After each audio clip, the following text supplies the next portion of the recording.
Dashur miq, kam derë dhe kënaqësinë që me mua dhe ju të nderuar të shikues në studio të kem doktor Ismet Jusufi, njeri dhe ushtruesin e detyrës së drejtorit të klinikës së anesteziologjisë dhe mjekimit intenziv. Mirëmëngjesi doktor dhe mirë se na erdhët në studion tonë. Mirëmëngjesi dhe mirë se ju gjeta dhe faleminderit për ftesën. Doktor, është kënaqësi t'ju kemi në studio në këtë mëngjes dhe para se të nisim këtë intervistë, ndoqëm të materialin që fliste për inteligencën artificiale, thash, nuk po di sa është e mirë është dhe jo e mirë, dhe na mbeti në gjysëm, nga se ndërlidhet dhe me temën për cilën do të flasim, që çdo gjë në fillim njerë na duket jo fort e mirë apo jo fort e kapshme, por ma vonë del që nuk është diçka e keqe. Si çdo gjë që është futë e re dhe na mbajnë mend, në fillim ka pas dyshime, ka pas refuzime, ka pas frigra, dhe sidomos frika vjen te gjenerata e vjetër.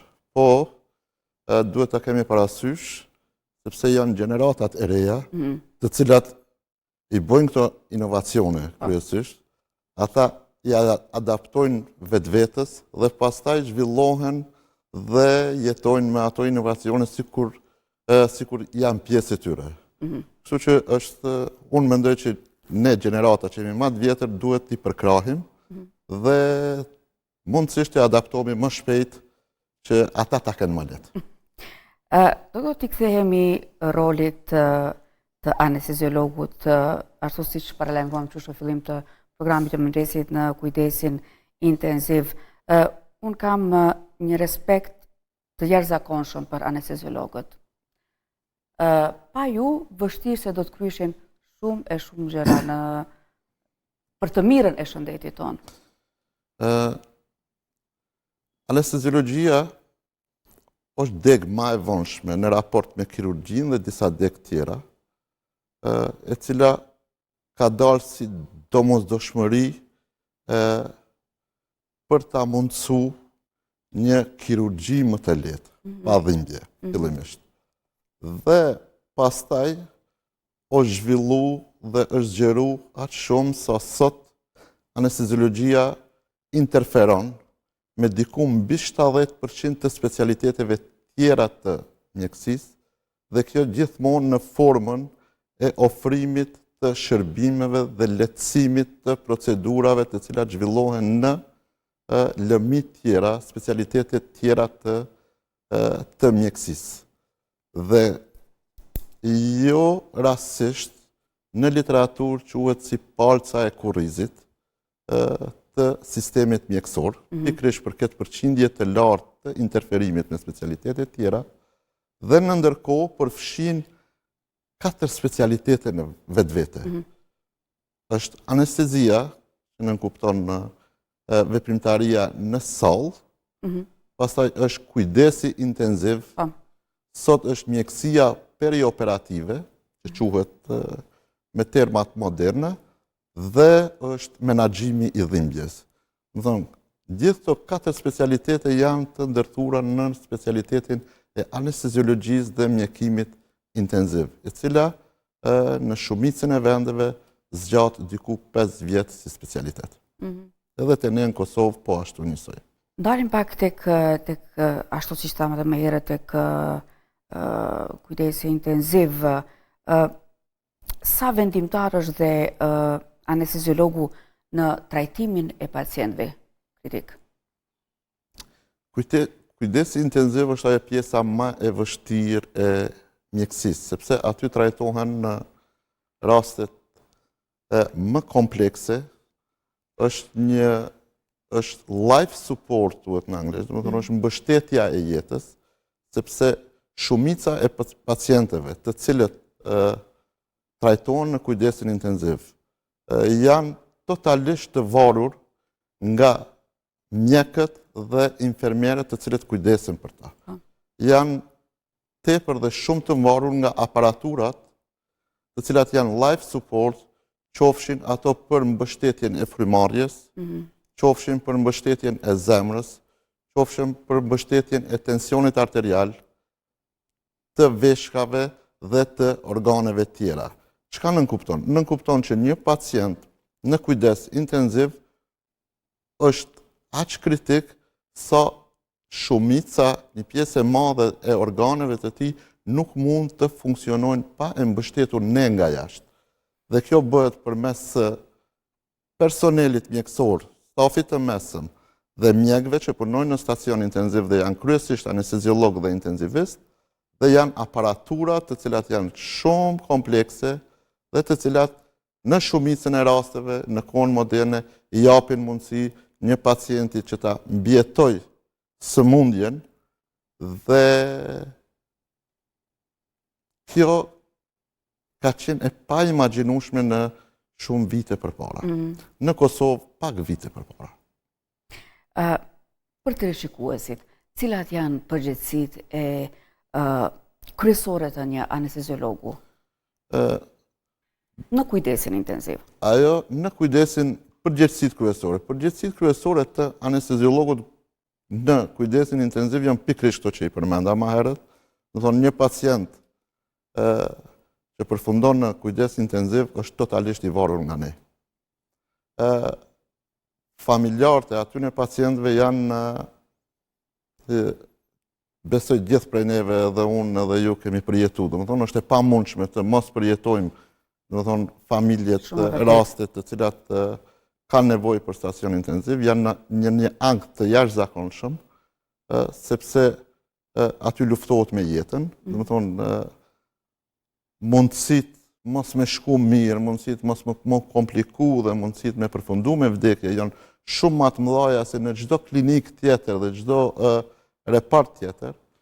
Prandaj nga kjo nënkuptohet që roli është i anesteziologut dhe i stafit i cili punon në stacion intenziv, stafi i mesëm mjekësor, është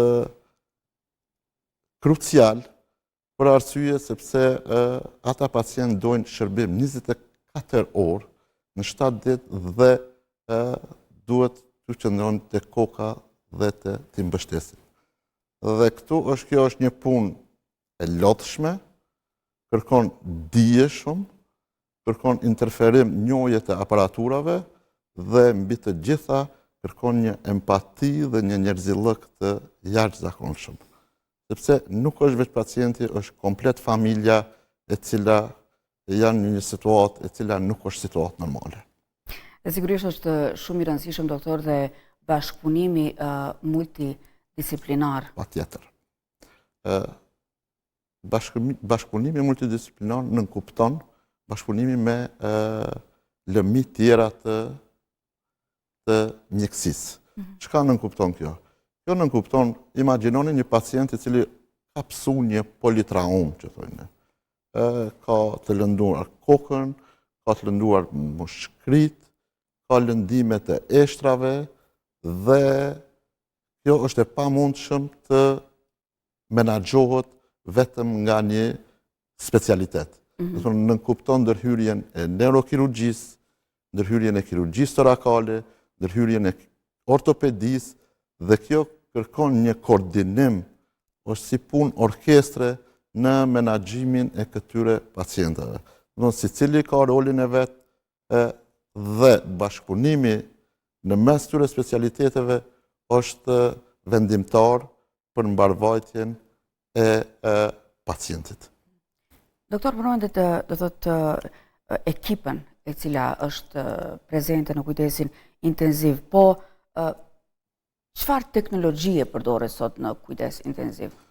Kujdesi intenziv në qendrën klinike universitare, po flasim për ato që kemi ne në dispozicion, i kemi 2 kujdese intenzive, një është që i thojmë ne multimodal, i cili ka 21 shtretër dhe gjithmonë janë plot, dhe kemi kujdesin e stacionin intenziv të kardiokirurgjisë, ku trajtojmë kryesisht pacientat të cilët kryejnë operacione në zemër dhe një pjesë të pacientave të cilët nuk përfundojnë me infarkte të rënda të miokardit ose arrest kardiak, që i thëmë ne, dhe i marrim në trajtim në trajtim intenziv.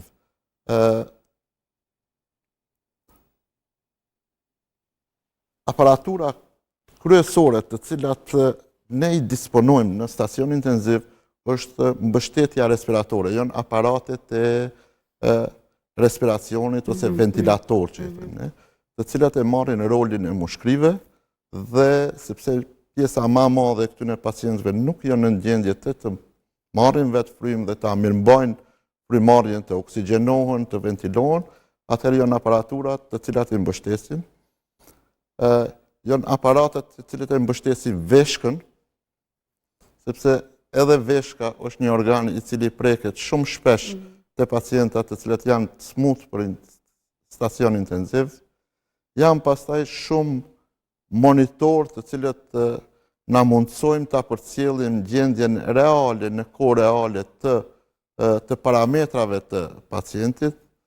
Janë shumë perfuzor të cilët përmes tyre japim barna të cilët mbështesin mbajnë tensionin arterial, e mundsojnë urinimin, e mundsojnë perfuzionin, vaditjen e organeve me gjak dhe këtë kjo është shumë komplekse.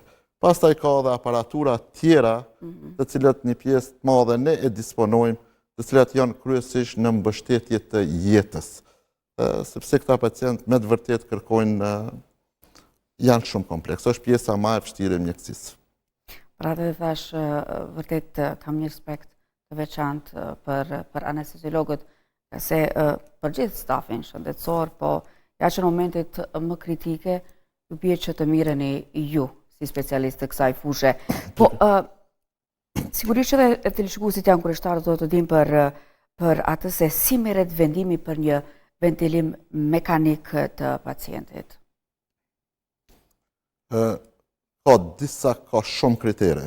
Ka shumë kritere për me vendos një pacient në ventilim mekanik në stacion intensiv. Nga se kjo është edhe shqetësuese për familjarët, kur e kuptojnë që vetë se duhet patjetër pacientit i nështrot. Me fjalë thjeshta, një pacient i cili nuk mundet me marrë frymë vetë, ose ka vështirësi frymarrje, dhe si pasojë e kësaj vështirësie, nuk arrin të mirëmbaj oksigjenimin, ventilimin e trupit, dhe kjo nuk toleron organizmi pa kufi. Atëherë, ne marrim vendim që ta vendosim në ventilim mekanik. Vendosja e një ventilim mekanik, çka nënkupton? Nënkupton që atë që s'po mundet me kry organizmi vetë, për një arsye caktuar, ta marrim shembull, për shembull, një lëndim i kokës. Një lëndim i kokës i cili nuk e lejon, i prek qendrat e frymarrjes, e prek vetdijen, dhe pacienti nuk është në gjendje me mirëmbajt frymarrjen dhe rrugët e frymarrjes. Ajo është i rrezikum në shumë drejtime. Dhe një nga punët që e bëjmë, që është kriter, është vendosja në ventilim mekanik. Fletja në gjumë, domethënë fjetja në gjumë, qetësimi i organizmit në kuptimin që pastaj mi dhonë mundësi rekuperimit. Na e thojmë mi dhonë mundësi shërimit të pjesës asaj që ka ndodhur fillimisht dhe me parandalu lëndime tjera që ndodhen si pamundësi me marrë frymë, ose me punu zemra mirë, ose me punu organet mirë. Pastaj vendosim për suportin me aparatura tjera, mënyrë që mi dhonë mundësi rekuperimit të asaj që është primarje dhe i parandalojmë problemet tjera sekundare. Dhe ti qetësojmë paksa dhe teleshikuesit apo familjarët, cilët kanë ndoshta kanë ndonjë rast në familjet e tyre që të mos merakosen kur e shohin pacientin me gjithë atë aparaturë, meqenëse pacienti është thjesht në gjumë të mirë. Mos merakosja duhet me qenë kryesisht në aspektin që ata pacient nuk kanë dhimbje, janë të qetë dhe nuk mbajnë mend nga ajo që është ndodhur me ta. Dhe kjo është shumë e rëndësishme, sepse kjo nënkupton që pacienti nuk është më nangët. Është një lloj stresi që është brenda organizmit, por që janë strese fiziologjike që jetojnë. Të cilët organizmi e bën atë luftën e vetë brenda për me luftu problemin që e ka. Do të thonë që ashtu na ka kriju natyra, Zoti. Do të thonë që vetë organizmi merr masa për me luftu një problem që është ndodhur. Është shumë i mençur organizmi i njeriu. Është shumë i mençur ky organizmi ynë.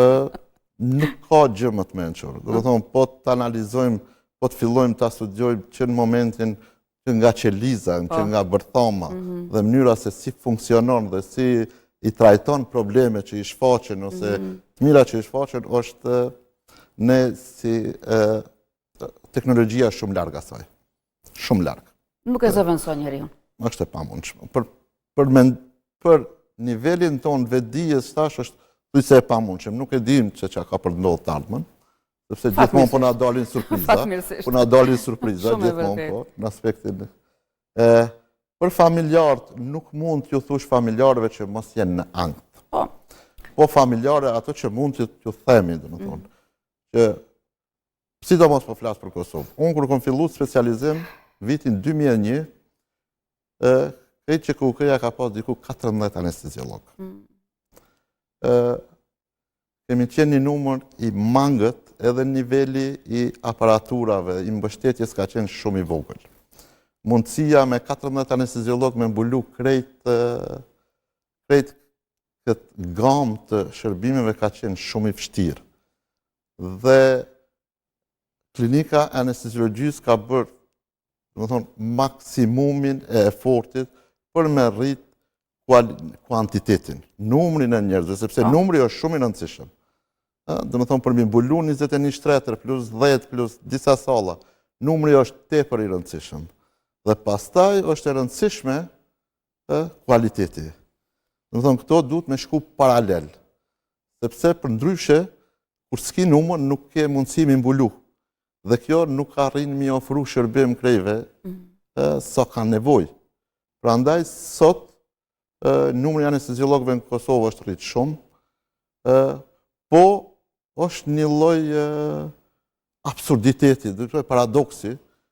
Brenda në klinik kemi akoma shumë mangut anesteziologë dhe tash po presim me gjeneratën e re që kanë dalë, kanë specializuar shumica janë gati 25 gjenerata të punësojmë anesteziolog të ri dhe ta mbulojmë shërbimin sa më shumë. Sepse gjatë kësaj periudhe, gati 27 vjeçare pas luftës, edhe shërbimet janë shtu shumë. Do thonë, nga koha kur kam qenë në specializim deri sot, do thonë numri i shërbimeve që është shtu dhe kjo ka rritë ngarkesën edhe për neve, është goxha i madh. Sidomos shërbime kirurgjike, shërbime diagnostike, shërbime të intenzivave dhe ka nevojë akoma për me shtu tjera. Doktor, po cilat s'mbaron kur. Po se cilat janë dhe momentet më sfiduese në këtë profesion? Tash unë e përmenda më herët rrugët e frymarrjes, zemrën, veshkën, trunin. Vetë çka bëjmë në anestezi, në anestezinë intenzive, për me realizu këtë këto, për me duhet pacientin me vendosë në gjumë. Janë disa bana, sidomos procesi anestezisë përgjithshme, janë disa bana që jepen mënyrë sepse qëllimi anestezisë është gjumi, me flet pacienti gjumë, mos me pas dhimbje, me qenë i relaksum dhe mos me majtë mend. Janë 4 elemente dhe kjo realizohet me barna. Dhe si cili prej ilaçnave që jipet, barnave që jipet, unë i thamë shpesh, edhe paracetamolin kur e marim, kur merë me lexu atë letrën që e ka... ato kontraindikacionet, po? Ka mjaft probleme, mos flasim për barnat e anestezisë.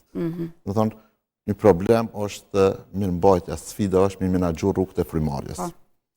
Masandej menaxhimi i sistemit kardiovaskular, se çdo ilaç që e japim ka efekte në sistemin e zemrës dhe enëve të gjakut. Ka efekt në tru, kanë efekte në tru të mira dhe të këqija, secili ka të mirat edhe të këqijat e veta. Dhe kjo e bën mjaft sfiduese pavarësisht avancimit të madh të teknologjisë, të mundësive, jo gjithçka është mundet më parashiku. Edhe pse bëjmë përvojmë, bëjmë specializim, ka shumë prapë një përqindje të vogël Zoti e ma për veti. Na sfidon na befason dhe kjo është ajo vështirësia dhe stresi që ne për ditë kur shkojmë punë e dim që mundemi mu ballafaqu me situata të cilat një pjesë të madhe parashikohen, po është një përqindje shumë e vogël që nuk e parashikojmë dot.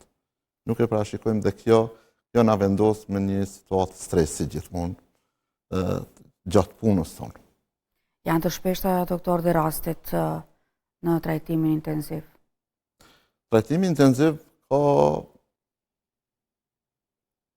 janë të shpeshta. Ne kemi vazhdimisht trajtim kujdesi intensiv në klinikën universitare është vazhdimisht plot. Vazhdimisht plot, prandaj e përmenda më herët nevojën e hapjes së intenzivave tjera, të cilat janë po planifikohen gjatë kësaj periudhës tashme më hap, në mënyrë që mjekimi intensiv qendror mu liru pak, sepse në bazë të statistikave dhe të rekomandimeve duhet me qenë gjithmonë dhe deri 15% shtretër të lirë. Pse duhet me qenë? Duhet me sqaru, sepse kur nuk e dim çfarë katastrofa është mund me ndodhë. Një termet, një aksident trafiku, zinxhir me shumë të lënduar, dhe gjithmonë në rekomandimet e shoqatës evropiane dhe amerikane preferohet me qenë diku dhe deri 15% të shtretëve të lirë për nevojat të katastrofave. Prandaj edhe nevoja në klinikën universitare për hapjen e stacioneve specifike intenzive është në plan, dhe unë besoj që brenda këtyre viteve do të realizohen ato. Sepse kërkojnë njerëz, duhet me bo njerëz, sepse ata njerëz pastaj duhet për mu vendos aty me punu, dhe kërkojnë hapësira, investime, nuk është diçka e lehtë. Po ajo pika kryesore janë njerëzit. Kur flasim për punën e anesteziologëve, sado që flasim, atëherë të shikuesit do kuptonin vetëm po ta shifin me syrin e tyre se çfarë punë bëhet dhe se çfarë përgjegjësie keni dhe me çka ballafaqoheni. Kështu që tashmë ata cilët duan të marrin si specializim edhe anesteziologjinë, në përgjithësi shëndetësia nuk është e lehtë. Është profesion i shenjtë, por ata që janë më dyshje për këtë specializim, si t'i bindim që t'i futen këtij specializimi? Është shumë e lehtë, sepse fakti që e përmenda atë interferimin me 70% të specialiteteve dhe ndërthurjen e 4 specialiteteve brenda në një specialiteti. Anestezia është life support, është mbështetëse e jetës. Është një ndërthurje e artit edhe e shkencës. Do të thonë, një anesteziolog ka elementet mëdha të internistit, të kirurgut, të mjekut emergjent, të terapistit, të dhimbjes, të intenzivistit, dhe ne në Kosovë, falë angazhimit edhe të shoqatës tonë, të anesteziologëve, kemi arrit me realizu, është një program shumë i avancum i trajnimit të specializantëve të ri, dhe specializantët në anestezi kanë qasje shumë të mirë në trajnim dhe në punën e përditshme, sepse është aty mësohet qasje në pacient, qasje në intenzive, qasje në salla, në konsulta, në gjithçka, dhe unë kryesisht realizojmë, do të thonë, është i realizuar programi shumë mirë, janë kolokviuma dhe në fund është provimi, dhe në bazë të asaj kolokviumeve dhe provimeve që i kemi bërë me gjeneratën e re të anesteziologëve të cilët vetë tashmë ka ndalë si anesteziolog specialista, jemi jashtëzakonisht të kënaqur. Dhe unë mendoj që kjo gjenerat ka me shty dhe ka me bëhe, përmendje fjalë të parë, ka me bëhe upgrade, do të thonë ka me rrit nivelin anesteziologjisë dhe shërbimit dhe mjekimit intenziv në nivele tjera vitet e ardhshme. Për këtë jam i bindur dhe besoj që kjo ka me ndodhë. Specializimi në fushën e anestesiologjisë zgjat 5 vite. Po. Dhe sigurisht shumë e rëndësishme që përmendet edhe trajnimi praktik. Po, çdo specializant e ka një logbook ku i përshkruan procedurat që ka me kry dhe që i kryen si numër dhe si e ka mbikëqyrje mentorin e vet dhe ka gjithmonë është në mbikëqyrje të anesteziologëve që punojnë në salla dhe në intenzive. Do të thonë krijohet një punë ekipore e përbashkët e cila i mundëson specializantëve, mjekëve të rinj një trajnim i cili mund të jenë konkurrent edhe me vendet e rajonit dhe më larg. Ja, së ndesha të të pyesja dhe se sa ndikojnë trajnimet jashtë vendit. Ato janë shumë të rëndësishme. Unë personalisht kam bërë një pjesë të specializimit në Francë, në Strasburg, gjatë kohës kur kam qenë specializim. Kjo preferohet dhe kjo është shumë e rëndësishme sepse sado që ne ecim përpara, vendet e Bashkimit Evropian kanë nivel komplet shumë të avancuar të mjekësisë, kanë programe trajnimi të veçanta dhe për çdo specializant është e preferueshme minimumi 6 muaj, 1 vjet të kalojë në përqendra tjera. Kjo e bojnë edhe vendet e Bashkimit Evropian. Ndodh me ardhë edhe prej tyne në Kosovë dhe në vendet tona që janë në vende në zhvillim, me ardhë specializant me marrë përvoja të reja. Sepse shkëmbimi i përvojave është shumë interesant. Dhe ata ka nevojë ndonjëherë me mësu që mundet më realizu shumë sende edhe në vende ku nuk janë komplet aparatura dhe mundësit infrastrukturore si që janë, por një gjatë, dhe më thonë, tani përmendem inteligjencën artificiale, unë ju them edhe specializantëve vazhdimisht, më thonë, sot më nuk ka arsye për më anku që s'kemi ku me mësu. Më thonë, qasja në edukim është kudo që jemi. Edhe në Prishtinë, edhe në Bruxelles, edhe gjithkund. Më thonë, qasja në literaturë, në punime shkencore, qoftë është e njëjtë për secilin prej neve. Dhe nuk ka më ankesa se s'kemi literaturë. Dhe thonë, çdo gjë është e kemi përpara. Dhe thonë, është kur s'ka qenë ma letë me mësu. Doktor, jemi dhe në minutën e fundit të kësaj interviste. Një mesazh. Mesazhi është për popullin, për njerëzit, sepse e di që secili prej neve është ballafaqu dhe do të ballafaqohen me anesteziolog, me intenzive ma rrallë, me anestezi ma shpesh, qoftë për familjar, qoftë për veti. Anestezia ditët e sotit është një shumë e sigurt. Kur them shumë e sigurt, ne bëjmë krahasime me shumë ma e sigurt, ju them, sepse momentin që dalim komunikacion. Më thonë, momentin që dalim komunikacion nga shtëpia, jemi shumë në probabilitet, me rrezikshmëri të probabilitetit, jemi shumë më të rrezikum në komunikacion se sa kur kemi nevojë për më nënshtru një procedure në anestezion ose intenziva është diçka tjetër. Do të thonë, po flas për anestezionin. Ajo që është e rëndësishme është që gjithmonë të kërkojnë informata dhe të japin informata para procedurave që kanë për të kryer, qoftë për familjar, qoftë për veti. Të jenë të sinqert në dhënien e informatave për problemet që i kanë. Kjo është shumë e rëndësishme. Sepse ajo e përcakton mënyrën se si kemi me ju qasë dhe parandalimet e problemeve. Dhe e dyta të kenë besim më shumë tek ne, sepse me të vërtet përkushtohemi dhe jemi në shërbim të tyre. Unë i falenderoj shumë që ndahet kohë ishit mysafir në programin e mëngjesit. Sot do fokusuam pak në pjesë më e ndjeshme, do të ishte kujdesi intenziv, po në përgjithësi për punën e anesteziologëve.